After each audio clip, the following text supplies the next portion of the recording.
So hello and welcome back to yet another video of बही खाता by Sonal. आज class 12 की बात करेंगे। हम लोग डेथ ऑफ अ पार्टनर कर रहे थे। ऑलरेडी 2 वीडियोस आ चुके हैं। हम डिसीज्ड पार्टनर्स कौन, जो जिस पार्टनर का डेथ हो गया उस पार्टनर का शेयर ऑफ प्रॉफिट जब तक वो कंपनी में था, फर्म में था, काम किया उसने, ठीक है, till the date of his death हमने कैलकुलेट करना सीख लिया था। फॉर्मूलाज भी हमने कर लिया था। देख लियो वीडियो, अच्छी बात है। नहीं देखे हो तो फिर पीछे जाओ, डेथ ऑफ पार्टनर देखो, ठीक है। आई थिंक 2 वीडियोस आ चुके हैं, ठीक है। तो आज उसी को आगे बढ़ाते हैं। और देखो, हमने कैलकुलेशन करना सीखा था, ठीक है, तो उसको ट्रीट भी तो करना आना चाहिए ना अपने को, ठीक है। तो आज का हमारा टॉपिक वही है, accounting treatment of deceased partners share of profit, deceased partner share of profit calculate हमने कर लिया था, ठीक है, सीख लिया था कैलकुलेट करना। आज उसको ट्रीट कैसे करते हैं, कहां पे एंट्री होता है, कहां रिकॉर्डिंग करते हैं, कहां पे रिकॉर्ड होता है, ठीक है, वो सीखते हैं। तो इसको ट्रीट करने का, अकाउंटिंग ट्रीटमेंट इसका 2 टाइप का है, ठीक है। बोर्ड में लिखा हुआ है, देखो। फर्स्ट है when there is no change in PSR, profit sharing ratio of remaining partners, जो रिमेनिंग पार्टनर्स बच गए हैं, ठीक है। मान लो कि A, B and C 3 partners थे, ठीक है। सी किसी रीजन की वजह से चल बसा, मतलब डेथ हो गया, ठीक है। तो जो रिमेनिंग पार्टनर्स कौन हो गए, ए एंड बी। अब इनके अगर प्रॉफिट शेयरिंग रेशियो में कोई चेंज नहीं आया हो तो हम ये वाला रूल जो ये बोलेगा वो फॉलो करेंगे, ठीक है।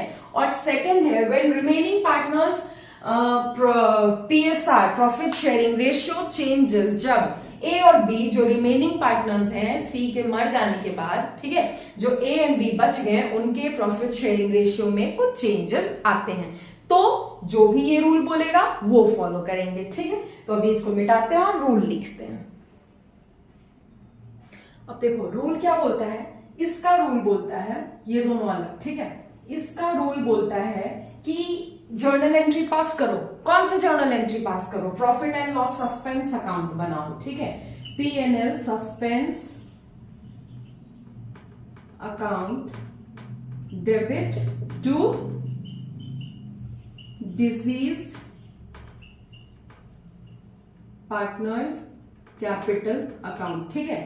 ये हम जब पीएसआर रिमेनिंग पार्टनर्स का चेंज नहीं होगा तो हम ये जर्नल एंट्री पास करेंगे, ठीक है। ये क्लियर है बोर्ड में, देखें एक बार। हाँ जी, बिल्कुल क्लियर है, ठीक है। अब देखो, जब पीएसआर रिमेनिंग पार्टनर्स का चेंज होगा ना तो हम ये एंट्री पास करेंगे। कौन सा, नीचे दिखेगा,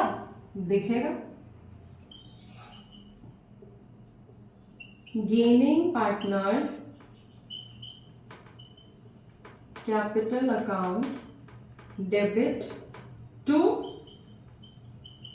डिसीज्ड पार्टनर्स कैपिटल अकाउंट। अब डिसीज्ड बोलो या सैक्रिफाइस्ड बोलो, जो जिसका डेथ हो रहा है वही सैक्रिफाइस करेगा, वही डिसीज्ड होगा, ठीक है। तो जब पीएसआर में चेंजेस, कोई चेंज नहीं होगा रिमेनिंग पार्टनर्स के, तो हम कौन से जर्नल एंट्री पास करेंगे, उसको ट्रीट कैसे करेंगे, P&L सस्पेंस अकाउंट डेबिट करके, ठीक है, and deceased partners capital account credit कर देंगे। और जब चेंजेस होगा रिमेनिंग पार्टनर्स के प्रॉफिट शेयरिंग रेशियो में, पीएसआर में, तो जर्नल एंट्री कौन सा पास करेंगे, gaining partners capital account debit to deceased partners capital account. दोनों ही केस में डिसीज्ड पार्टनर्स कैपिटल अकाउंट हमको क्रेडिट करना है, ठीक है। लेकिन जब कोई चेंज नहीं हो रहा है तो P&L सस्पेंस अकाउंट बन जाएगा, डेबिट कर देंगे। और जब चेंजेस हो रहा है तो फिर अगर चेंज हो रहा है, ठीक है, किसी पार्टनर के डेथ के बाद, तो जो रिमेनिंग पार्टनर्स है उनको तो गेन होगा ना, ठीक है, गेन होगा तो gaining partners capital account debit कर देंगे, ठीक है। तो आइए सॉल्व करते हैं इसी पे बेस्ड कुछ क्वेश्चन, ठीक है। देखो क्वेश्चन स्क्रीन पे होगा, ठीक है, हम पढ़ रहे हैं, तुम भी पढ़ो साथ में।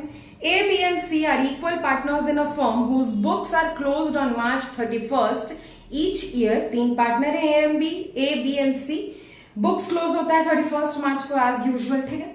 ए died on 30th June 2016, A 30th जून 2016 को मर गया। तो अकाउंटिंग ईयर अगर हम देखें 2016-17 का, तो 3 महीने तक वो उसने फर्म में काम किया, ठीक है। 30 जून को मर गया, अप्रैल मई जून का तो हम कैलकुलेट करेंगे प्रॉफिट, ठीक है। And according to the agreement the share of profits of a deceased partner up to the date of death is to be calculated on the basis of the average profits for the last 5 years.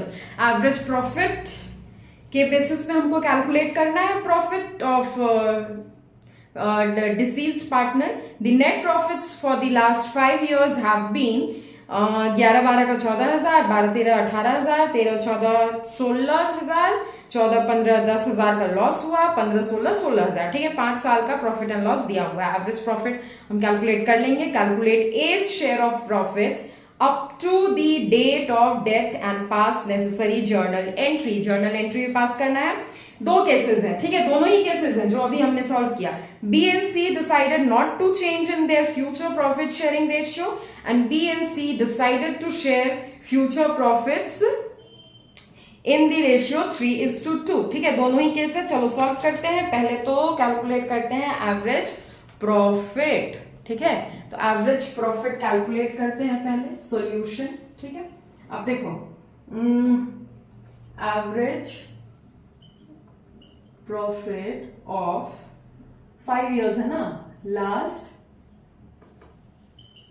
5 years equal to, अब 14,000 है, ठीक है, पहला साल का। Then उसके बाद है 18,000, देन 16,000, देन अगेन 16,000, और देखो अगेन 16,000 मतलब 10,000 का एक बार में एक ईयर में लॉस भी हो रहा है, ठीक है। डिवाइडेड बाय 5 कर देंगे तो अगर कैलकुलेट हम करें तो कितना हो जाएगा। एक second, calculator I need it.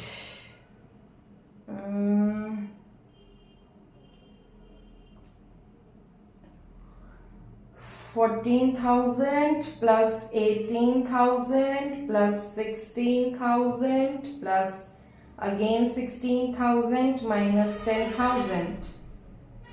54,000 divided by 5. 54,000 divided by 5 अगर करें तो आएगा मेरा 10,800, है ना।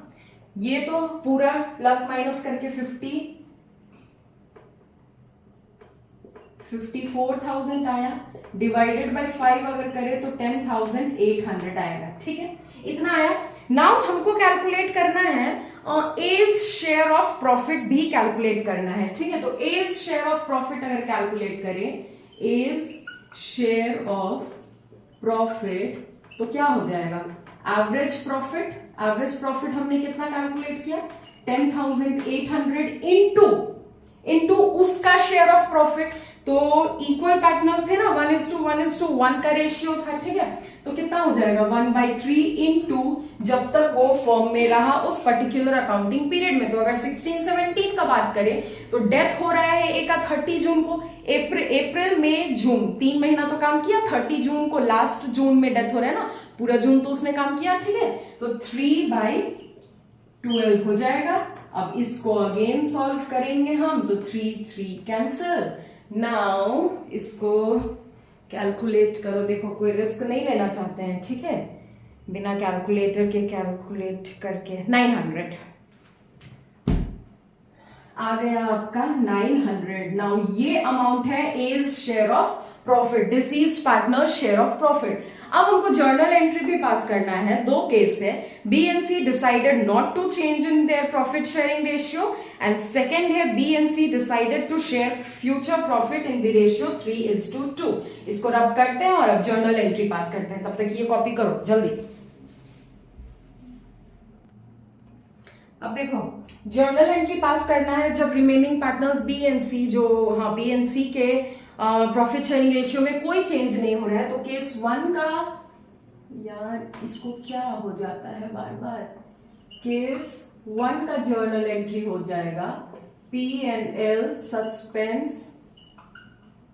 Account debit to deceased partners कौन मर रहा है? ए इज कैपिटल अकाउंट, ठीक है, 900 एंड 900, ठीक। ये तो हो गया केस 1 का, ठीक है। नाउ केस 2 का अगर देखें तो कितना दिया है? प्रॉफिट शेयरिंग रेशियो दूसरा 3:2 दिया है, ठीक है, 3:2। तो अगर 3:2 दिया तो इसका तो कौन सा हो जाए, क्या हो जाएगा? हमको गेनिंग, पहले गेन निकालना होगा, ठीक है, कि बी एंड सी को गेन हो रहा है तो कितना हो रहा है, ठीक है। नाउ बी एंड सी का गेन निकालो तो रिमेनिंग पार्टनर्स का गेन, देखो रिमेनिंग पार्टनर्स का गेन निकालेंगे, ठीक है, remaining partners gain equal to B's gain. New ratio 3:2 दिया है तो 3/5 माइनस ओल्ड रेशियो 1/3। सॉल्व करो, 15, 3 3s are 9 माइनस 5 तो 4/15 होगा, ठीक है। नाउ सीज गेन तो 2/5 minus 1/3, LCM 15, 3 2s are 6 minus 5, 1/15, ठीक है। तो गेनिंग रेशियो आ गया है 4:1, ठीक है। नाउ हमको जर्नल एंट्री पास करना है, तो जर्नल एंट्री पास करेंगे हम, क्या हो जाएगा? गेनिंग रेशियो, ये दोनों गेनिंग पार्टनर्स हैं, तो B's capital account debit C's capital account debit to deceased partners capital account, मतलब टू एज कैपिटल अकाउंट, ठीक है। नाउ हम टोटल तो 900 है, ठीक है, टोटल 900 है दिया हुआ है, और मतलब हमने निकाला प्रॉफिट ऑफ डिसीज्ड पार्टनर। अब बीएनसी में, बीएनसी के कैपिटल अकाउंट में हमको कितना वो गेन कर रहे हैं ए के जाने से वो भी पता करना है, ठीक है। तो वो उनका गेनिंग रेशियो तो आ गया ये, ठीक है। नाउ हमको ये कैसे निकालेंगे? तो बी का गेन हो जाएगा 900 इंटू 4/5 एंड सी का गेन हो जाएगा 900 इंटू 1/5। तो इसको भी जल्दी से कैलकुलेट कर लेते हैं, ठीक है। 900 इंटू 4/5 हो जाएगा आपका 720 और 900 इंटू 1/5 हो जाएगा आपका 180, ठीक है। हो गया? ये नहीं दिख रहा होगा तो यहां पे लिख दें 900 इंटू 4/5 एंड इसको हमने निकाला 900 इंटू 1/5 गेनिंग रेशियो से, ठीक है। ये बस समझाने के लिए लिखा है, ठीक है। डेबिट साइड अमाउंट इसका लिखना 720 एंड 180, टोटल होगा 900, ठीक है। आई होप ये क्वेश्चन समझ में आया होगा, ठीक है। क्वेश्चन बहुत ज्यादा टफ नहीं था, इजी था, कॉपी कर लो अच्छे से, ठीक है। एक बार देखते हैं क्लियर है कि नहीं। हाँ जी, पूरा क्लियर है, ठीक है।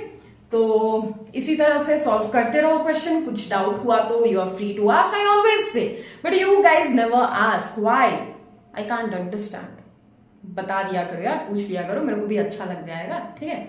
चलो फिर मिलते हैं अब नेक्स्ट।